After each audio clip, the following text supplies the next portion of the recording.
What's up, everybody? So as promised, gonna run through a quick down and dirty install of my shotgun shocks. So the first few pictures you've seen here are my bike with progressive lowering suspension on it in the rear, just the progressive drop-in kit. This is what it looked like factory. So we'll get right into it. You're gonna need a lift for this install and a jack. So first thing, get the bike up off the ground, see what you're working with, get underneath, find what tools you're gonna need. So as you can see, just basic tools. Getting the bike up, shotgun says to start with removing the seat, the battery, the splash guard or inner fender, and then the shocks. So once we get all of that stuff taken off of the bike, you can kind of use that jack to help load or unload the swing arm, help you get the shocks out. So once you get the shocks out, you'll be at this position here. Always make sure you got a strap on your jack as well. You don't want your bike toppling over. So at this point, you'll prep all of the shotgun kit, get everything kind of ready to install. Make sure you got anti-seize and Loctite. And so once the shocks are out, this is kind of what you're going to be left with underneath the bike. You can see the post there at the back towards the oil drain plug. That's where your shocks connected at.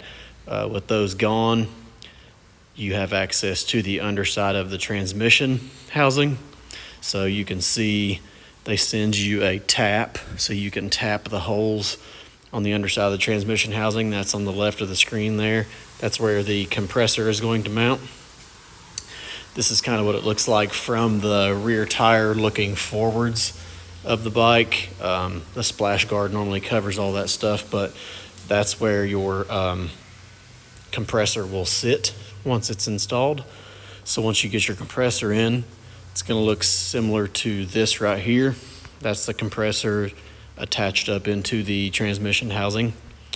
So once it's sitting up in there, shotgun sends you all of the proper bolts, all the proper taps, super easy to install.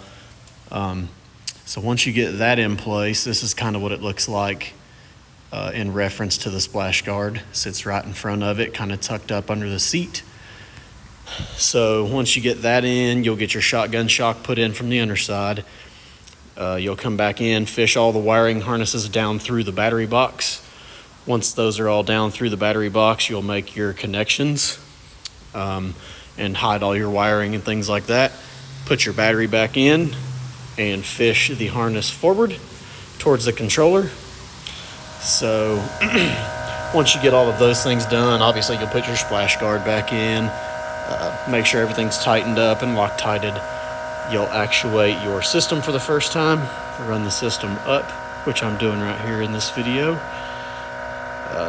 This is the only system that I know of on the market that gives you full range of the swing arm, up and down. And this is kind of the end result.